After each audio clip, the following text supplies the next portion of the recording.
Hi everybody. In the previous class, we studied about lysosome. Okay, we studied about lysosome, one of the organelle, and we are dealing with the chapter the fundamental unit of life. Okay, in this class, we are going to discuss about a very important organelle, that is mitochondria. That is mitochondria, and I want all of you to go through this video.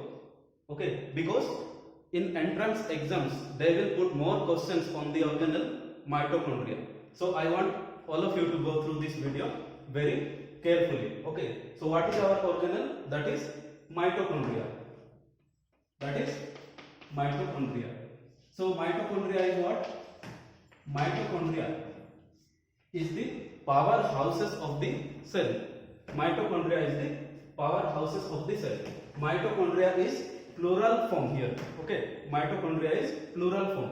What is singular form? Singular form is mitochondrial. Mitochondrial. Mitochondrial means single, mitochondria means plural. That's why they are known as powerhouses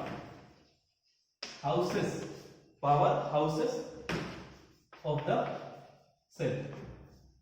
Powerhouses of the cell. Okay, so mitochondria was first discovered by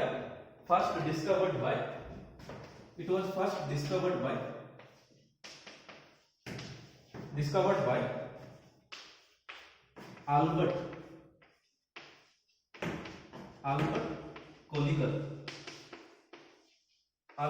Kolliker. Where he discovered in the flight muscles of the insects. And these insects will contain around 5 lakhs of mitochondria. About 5 lakhs of mitochondria. So when he discovered in the flight muscles of insects.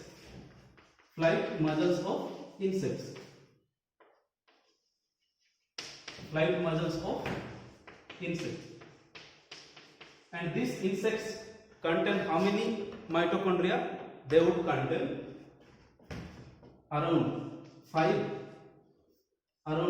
lakhs of mitochondria.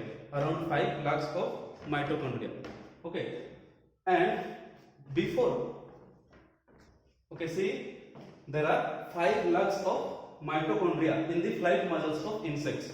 So cell itself is very minute organelle. Cell itself is very minute or small. So in that small cell, think 5 lakhs of mitochondria are present. How many? 5 lakhs. So it's very interesting. And okay, the mitochondria was called by different names. So mitochondria was named by or called by different names. It was called phyla. It was called as phyla by a scientist known as Fleming. And it was also called bioblast. It was also called bioblast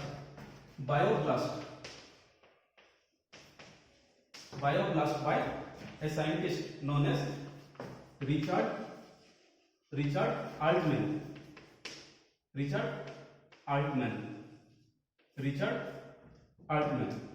Okay, so bioblast means what? Bioblast means life germs. They are life germs. Okay, bioblast means what? Life germs. And phyla means what? Thread-like structure or filament. When these scientists observed, like thread-like structure or life germs to the mitochondria. That's why they named it as phyla and bioblast. Phyla was given by Fleming, the scientist Fleming, and bioblast was given by Richard Altman. Richard Altman. Okay. Here you can see bioblast means life germs.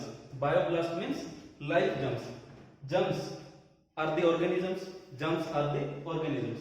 So earlier it was believed that mitochondria is an individual organism. Mitochondria is an individual organism, and it is also a strange organelle. Why?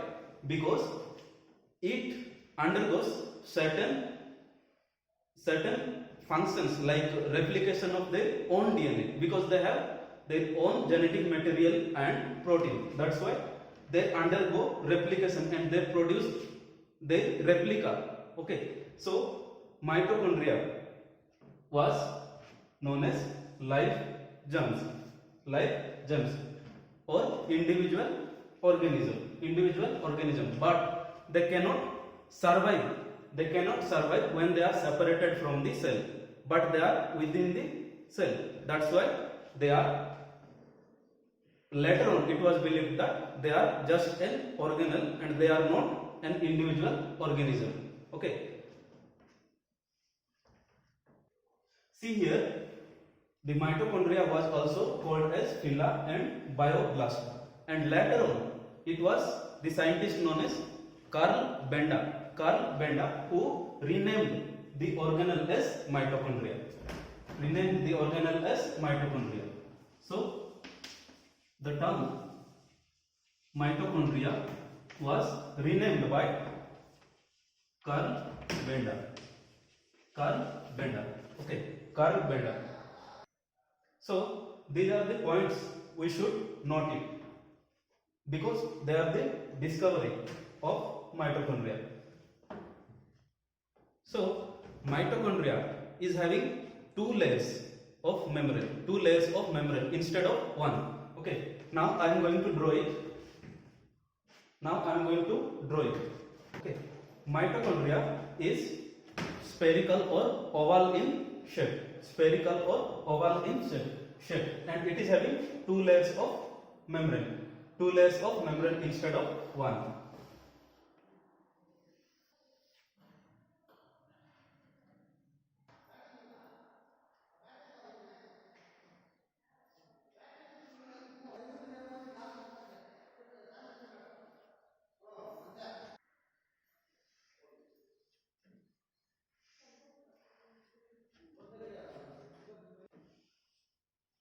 Here you can see mitochondria is made up of two layers of membrane.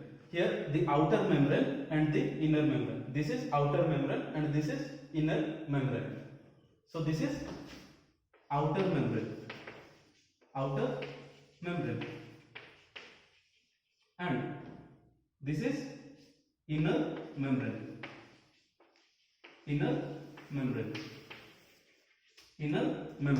and okay, this inner membrane separates into two compartments, outer compartment and inner compartment.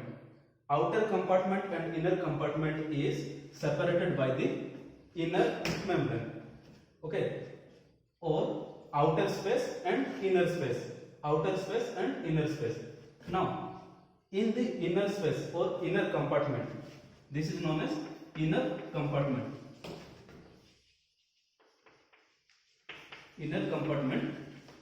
and this is outer compartment.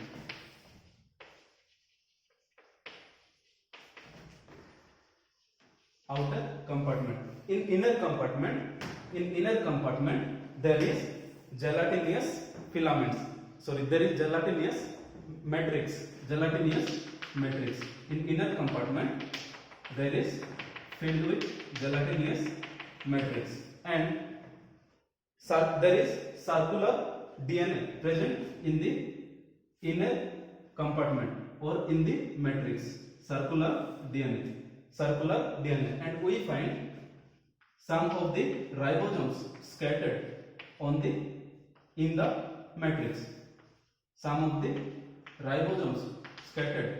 in the matrix. So these are ribosomes, and this is circular DNA, and this whole gelatinous matrix, this is gelatinous matrix or simply matrix. Okay, simply matrix. Now, okay, point to be noted, the outer membrane is having less protein. Outer membrane, they contain less protein, whereas inner membrane, they contain more protein. Okay, outer membrane, they have less protein compared to inner membrane. Okay, inner membrane, they have more protein. Inner membrane, they have more protein. Okay, so outer membrane is known as permeable membrane. Outer membrane is known as permeable membrane because they have many pores in it. Porous. Outer membrane is porous. Okay, inner membrane, they have more protein. That's why they are semi-permeable. So where it is permeable and where it is semi-permeable, it is outer membrane, it is permeable, it can permeate. Substances can get inside the mitochondria, so permeable. Inner membrane, they are semi-permeable. Semi-permeable.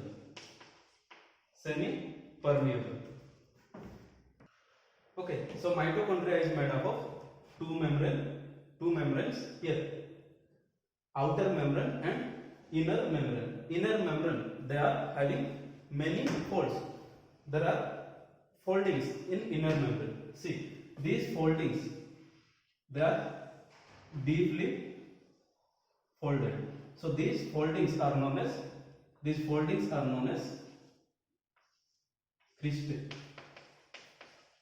Okay, these foldings are known as cristae. Okay, to understand better, I am going to show you in a different diagram.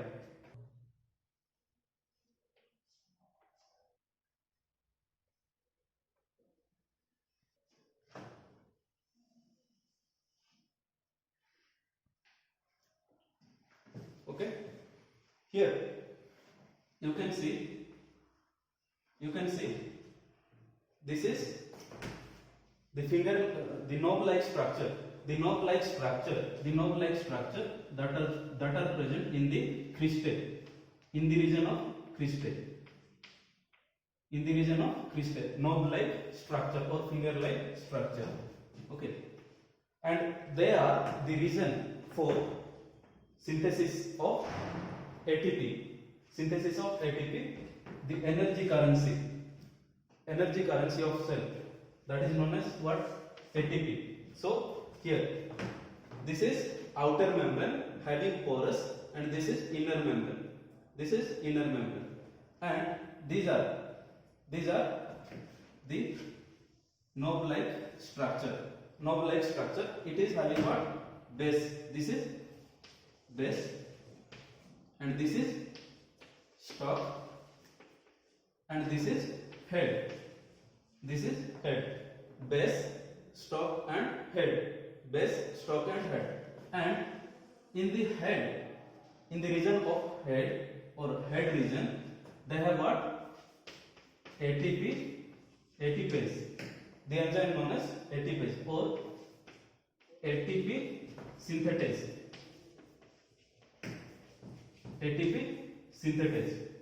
Okay, ATP synthetase. Now you can see here the inner membrane, they are having foldings. Okay, they deeply folded, and the outer membrane, they are having porous. Here you can see outer membrane, they are having porous, and the inner membrane, they are deeply folded. So deeply folded, and on the surface they are having what? On the surface they are having elementary particle or F particle. These are elementary particle or F particle. F particle or elementary particles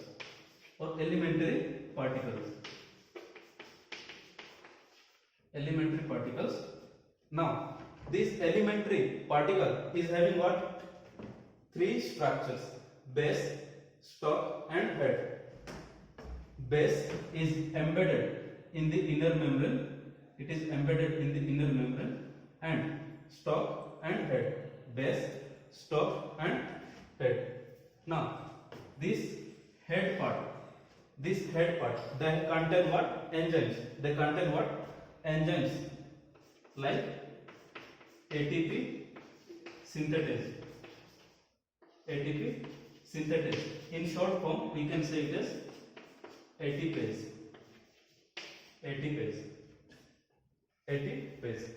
So mitochondria is known as powerhouse of the cell, and mitochondria will produce what?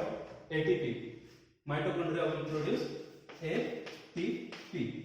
So what is ATP? ATP is adenosine triphosphate. Adenosine triphosphate. It is also known as energy currency. Energy or energy coin. Okay, it is stored form of energy. Okay, so whenever like mechanical work or new formation of new compounds, chemical compounds, okay, for formation of new chemical compounds or any mechanical work, the cell needs energy or our body needs energy, and we derive the energy from the stored form of energy, that is known as ATP. We derive the energy from ATP. Now ATP, so they contain what? Enzymes known as ATPase. Okay, these enzymes are initially inactive. They are activated by divalent ions.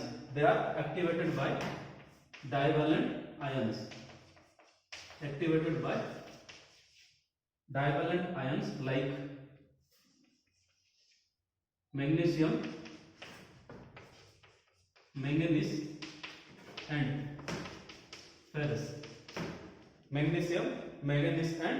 ferrous. And they have some functions.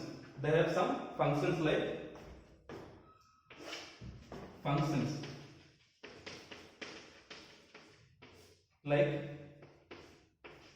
ATP synthesis,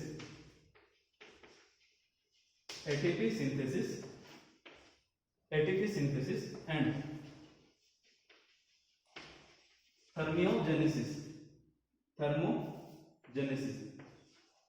thermogenesis. ATP synthesis, thermogenesis. Thermogenesis means what? Generation of heat or heat production. And they have cytoplasmic inheritance. Okay. They help in cytoplasmic inheritance.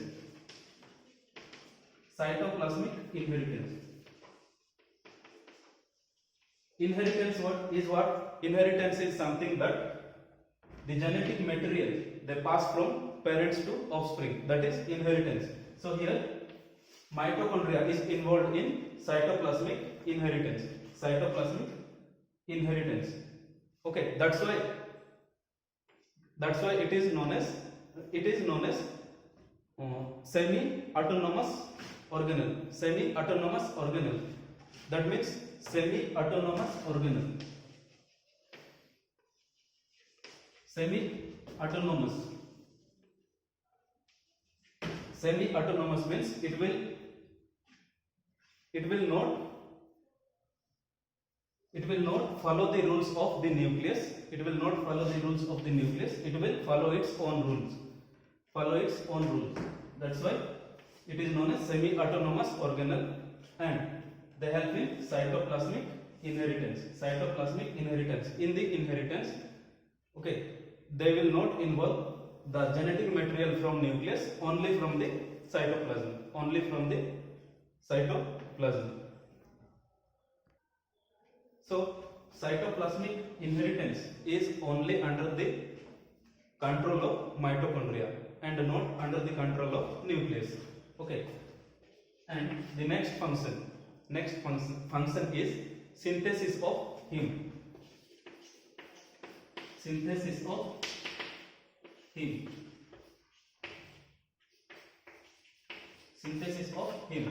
The iron content is known as heme. Iron content of hemoglobin is known as heme.